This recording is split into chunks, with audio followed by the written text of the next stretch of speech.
तखल्लुस है कविता में मुन्ना करना। उसकी कमीज मेरी कमीज से सफेद क्यों?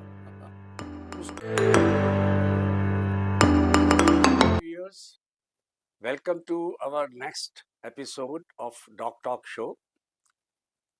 पहले भी जैसे हमने आपको बताया कि हम इस शो में कुछ ऐसी पर्सनैलिटीज को लेके आते हैं आपके सामने जो मेडिकल प्रोफेशन तो अपना करते ही हैं और मेडिकल प्रोफेशन के साथ साथ कुछ ऐसा भी करते हैं कि जो उससे हटके हो सकता है और उसमें सोसाइटी को भी फायदा होता है।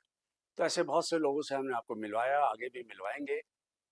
और आज हमने जिस शख्स को हम आपके सामने पेश करेंगे वो काफ़ी यंग हैं और वो इस प्रोफेशन के एक नए एंगल के ऊपर आपको उनकी बात सुन के पता चलेगा कि मेडिकल प्रोफेशन को जब आप पोस्ट ग्रेजुएशन भी कर लेते हो, पर्टिकुलरली एमडी मेडिसिन उन्होंने की पटियाला से, उसके बाद सीनियर रेजिडेंसी की और उसके बाद क्या क्या किया या क्या कर रहे हैं वो खुद ही बताएंगे। ये हैं doctor Naveen. Welcome doctor Naveen. Thank you very much sir. So nice of you, आपने हमारा इन्विटेशन थोड़ा सा शॉर्ट नोटिस पे एक्सेप्ट कर लिया। It's my pleasure sir. Very pleasure is nice all to have you. Thank you. तो viewers, आप सब कुछ इनके पास है, ये आपको अपनी स्टोरी सुनाएंगे कि कैसे इन्होंने करियर की शुरुआत करके और अब ये क्या कर रहे हैं। जब ये सारा आपको सुना देंगे फिर कुछ क्वेश्चंस उसमें से बनेंगे जो आप लोगों को डेफिनेटली इंटरेस्टेड होंगे जिसमें आप वो फिर मैं आपसे इनसे सवाल जवाब करूंगा। तो डॉक्टर नवीन जरा बताइए कि आप ने स्कूलिंग कहाँ से की, एमबीबीएस कहाँ से किया, एमडी कहाँ से की, थोड़ा बताएं। Thank you sir. Thank you very much. जैसा कि हम पहले भी एक दो बार मिल चुके हैं और मैंने आपको बताया था कि I come from city called Karnal, and not only a city, my village is 20 kilometer away from Karnal, in Karnal actually district. Bye the वे मेरा नाम जो है, जो मेरा तखल्लुस है कविता में, Munna Karnalvi. Wow, great, so sir. By the way. Great. So I come from a small village of Haryana, Samli, and there I went to government school of my village. And I did my 11th 12th from Karnal, and Which then school? uh, during that time 11 12 was available in both in college and schools also. Right, So I right. went to Dal Singh College, हाँ Karnal. हाँ, the same was me. Yeah. Okay, great, great, great. So I went to Siliguri for my MBBS. I Hmm. I did 6 months house job in North Bengal Medical College Hospital in Department of Anesthesia, and then I came to Delhi for and there is a hospital in outskirt of Delhi, Babu Jagjeevan Ram Memorial Hospital, and during that time I was studying for my PG exam and I was doing my house job. And then during my PG entrance exam, I got through and I got Government Medical College, Patiala, and I did my MD medicine from Patiala. So 2004, I came to Delhi again and I joined Sanjay Gandhi Memorial Hospital, Mangolpuri. So I did my senior residency. I finished 3 years there. तो उसके बाद मैंने एक छोटा सा clinic शुरू किया। यहाँ पे थोड़ा सा मैं आपसे आपको वो दूंगा, इंटरप्ट करूंगा। व्यूअर्स, देखिए ये जो हिस्ट्री आपको सुनाई जा रही है, आपको लगेगा भाई इसमें क्या खास बात है, सभी लोग कहीं कहीं से आते हैं, कहीं से पढ़ के, और मेडिकल प्रोफेशन में सभी ने इसी तरह से अपना गुजारा किया है, स्ट्रगल किया होता है, स्ट्रगल किया है, गुजारा किया है। और बट 100% मेरे according to me, breaking into medical college, going to Siliguri, from there on the journey has been, to my mind, is very very, mind में आदमी के अंदर सेल्फ एस्टीम इतना हाई होता है, डॉक्टर बन रहे हैं, कि अगर आपको किसी वजह से इस तरह से प्रोफेशन करते करते कहीं आपको लगे यार कुछ और होना चाहिए, तो वो देखो क्या हो सकता है। अब आगे बताइए। Thank you sir. तो जैसे कि हम लोग डॉक्टर बनते हैं तो हमारे अंदर एक होता है कि भी हम लोग लोगों को ठीक करना चाहते हैं, ट्रीट करना चाहते हैं, और दूसरा एक एंगल ये भी होता है कि हमें रिस्पेक्ट भी चाहिए होती है। तो मेरे I always wanted to do something big. तो मुझे लगा कि यार एक क्लिनिक से कुछ नहीं बनेगा, I will not be able to serve with one clinic. तो मुझे लगा कि कुछ थोड़ा बड़ा करना चाहिए। तो पीतमपुरा में ही एक हॉस्पिटल मैंने टेक ओवर किया, क्योंकि दिल्ली में आप आते हो सीनियर रेजिडेंसी में, आपके पास इतना नहीं होता है कि आप एक दिल्ली में एक हॉस्पिटल या एक लैंड खरीद सको। But right. मैंने एक एक बहुत ही इनोवेटिव आइडिया निकाला कि क्यों ना एक हॉस्पिटल को लॉन्ग लीज पे या रेवेन्यू शेयर मॉडल पे चलाया जाए। तो एक नया बिजनेस मॉडल मैंने बनाया। आई थिंक ये इंडिया का सबसे पहला बिजनेस मॉडल था, जिसको बाद में मुझे पता लगा, जो हमारे इन्वेस्टर्स आए और उन्होंने कहा कि ये एक एसेट लाइट मॉडल है। Now, तो this is where I want to intervene and tell you how you can change your track. And just see, we have somebody with us. Not looks, of course, as if very simple person. Of course, he is a great human being.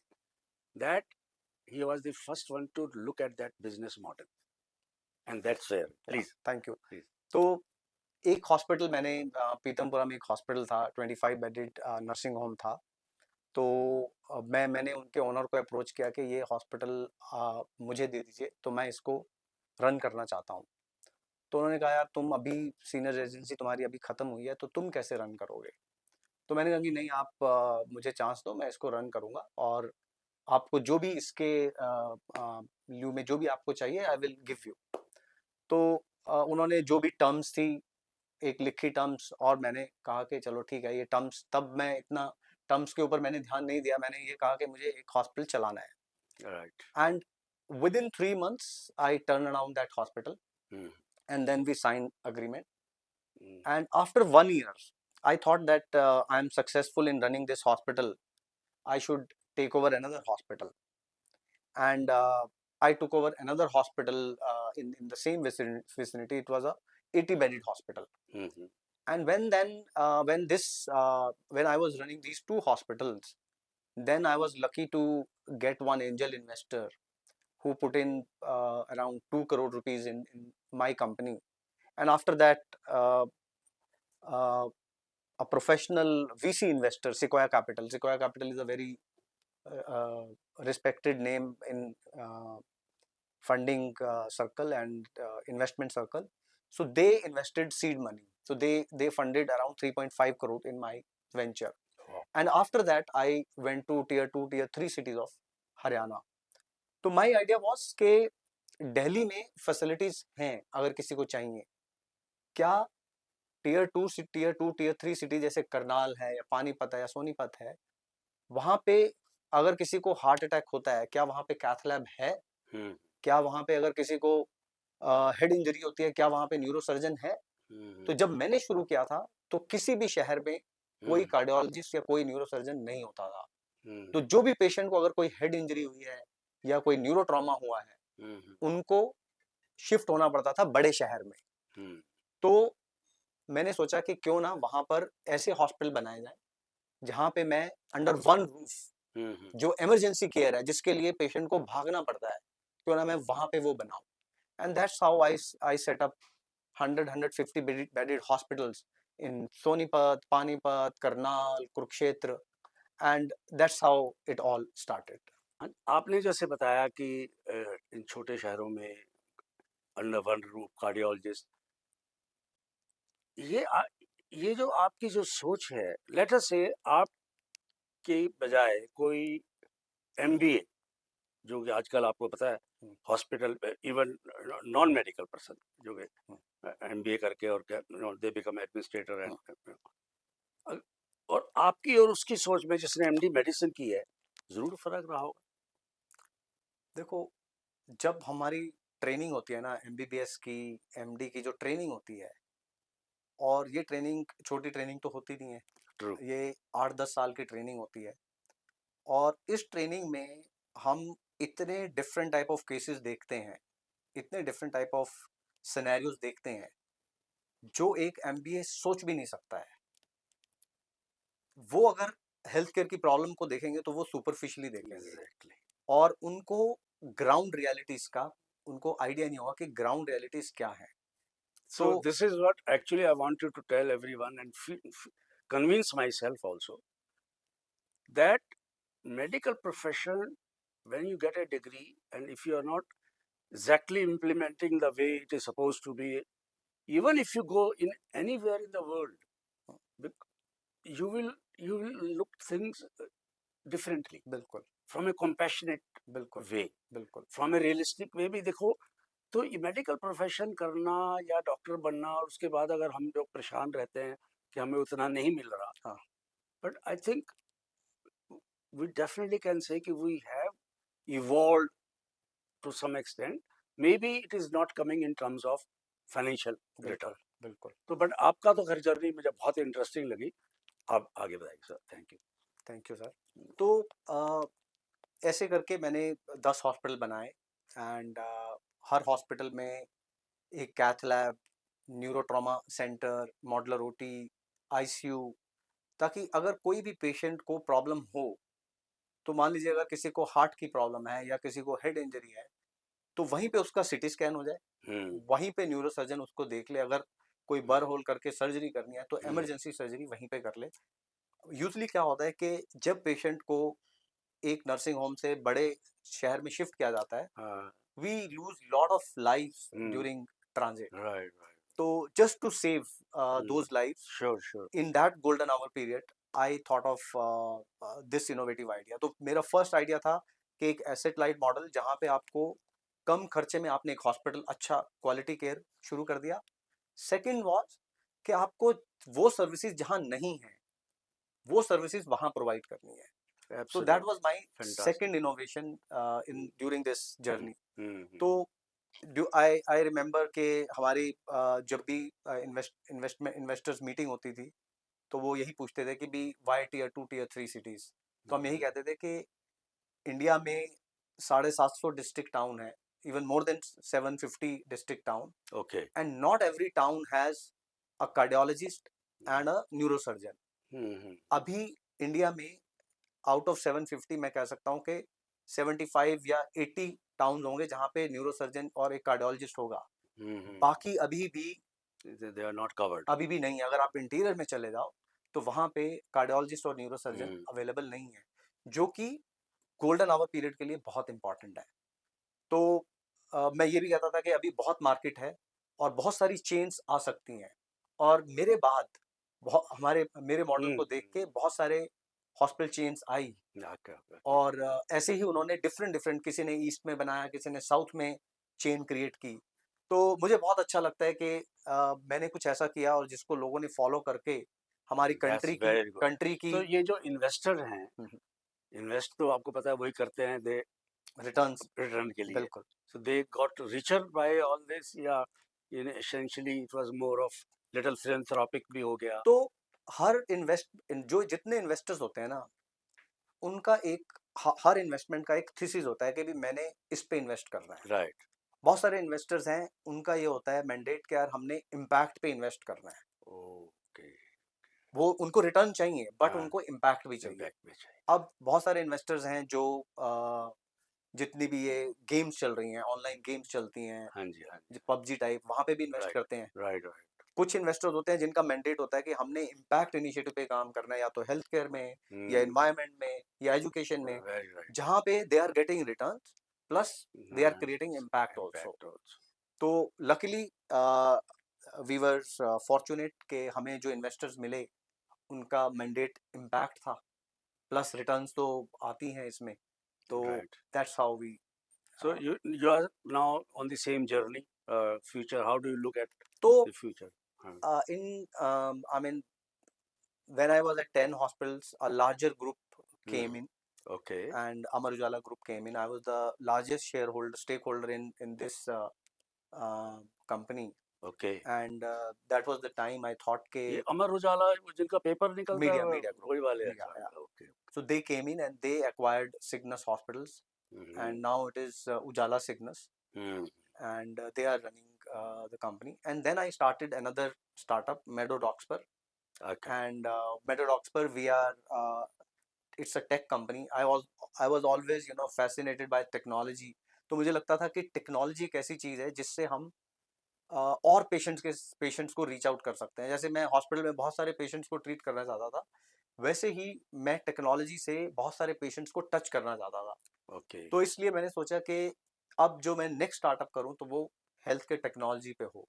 हम्म तो in this startup मेडोडॉक्स पर we are helping doctors in digitizing their prescription.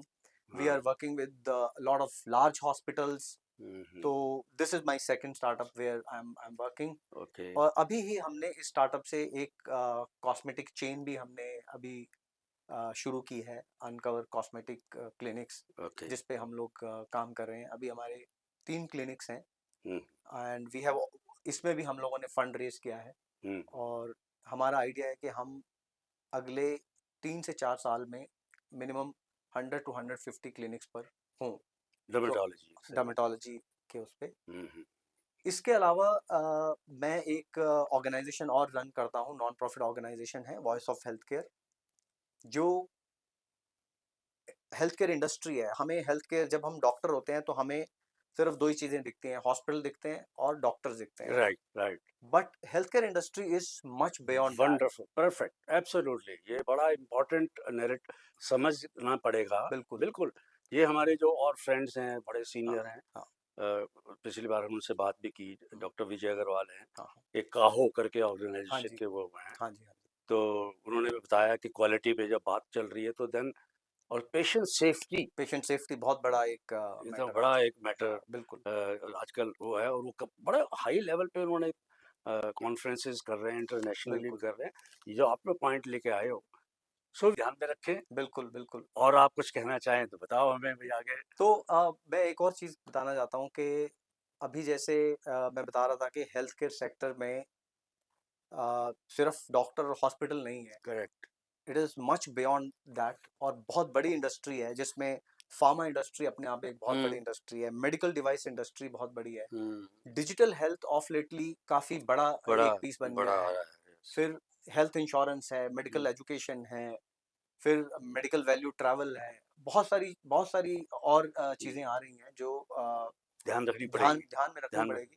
और AI के बारे में like कुछ आप तो वो एक डिजिटल हेल्थ का ही वो पार्ट है। उसी का part हो artificial intelligence is part of digital health only. रहा है। तो मैं एक प्लेटफॉर्म से इन सब लोगों के साथ कनेक्ट करता हूँ। और लास्ट ईयर मैंने एक हेल्थ केयर इनक्यूबेटर स्टार्ट किया, startup incubator, because I am serial entrepreneur और मैं एक स्टार्टअप का पेन बहुत अच्छे से समझता हूँ।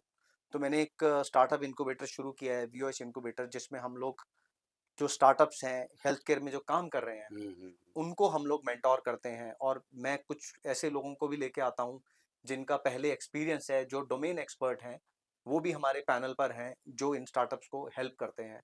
तो लास्ट ईयर हम लोगों ने 4 स्टार्टअप्स को ऑनबोर्ड किया था। वंडरफुल। इस बार हम लोग 8 से 10 स्टार्टअप लेके आ रहे हैं। तो हम वो स्टार्टअप्स लेते हैं वो जो या तो वो मेडिकल डिवाइस इंडस्ट्री में काम कर रहा हो, या डिजिटल हेल्थ में, या ट्रेडिशनल हेल्थ केयर जैसे हॉस्पिटल या डायग्नोस्टिक में काम कर रहा हो। तो हम उन स्टार्टअप्स को सपोर्ट करते हैं। और हम लोग, because I have a very good network of investors, तो हम वेरी उनको नाइस। हेल्प करते हैं पिच करने में, उनको कनेक्ट करते हैं इन्वेस्टर्स के साथ, हम्म और उनके बिजनेस मॉडल को फाइन ट्यून करने में हम हम्म लोग हेल्प करते हैं एट वीओएच इनक्यूबेटर। ये इनक्यूबेटर नर्सरी वाला इनक्यूबेटर नहीं है, ये हाँ एक स्टार्टअप वाला राइट इनक्यूबेटर है जहाँ पे जो स्टार्टअप नए स्टार्टअप हैं उनको हम लोग या हेल्प करते हैं। And why do call it incubator? तो इनक्यूबेटर एक टर्म है हाँ हमारी इसमें स्टार्टअप इंडस्ट्री में, अच्छा ओके कि ओके। जैसे जो नए बच्चे होते हैं जो हाँ स्टार्टअप कुछ राइट करना चाहते हैं, राइट राइट उनको इंक्यूबेशन की ज़रूरत या होती है। दैट्स ट्रू वेरी तो नाइस। इसलिए हम उनको हेल्प करते हैं।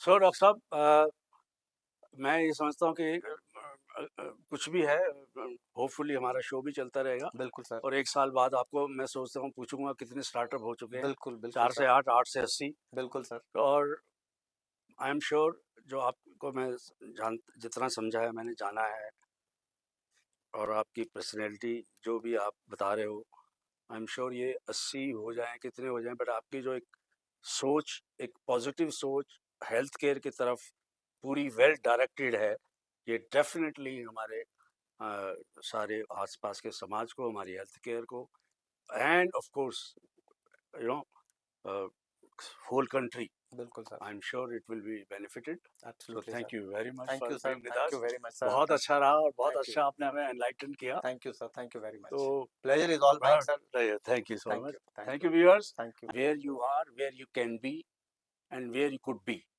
These things are very undecided. So please enjoy your life, enjoy your journey, and be happy wherever you are. Thank you.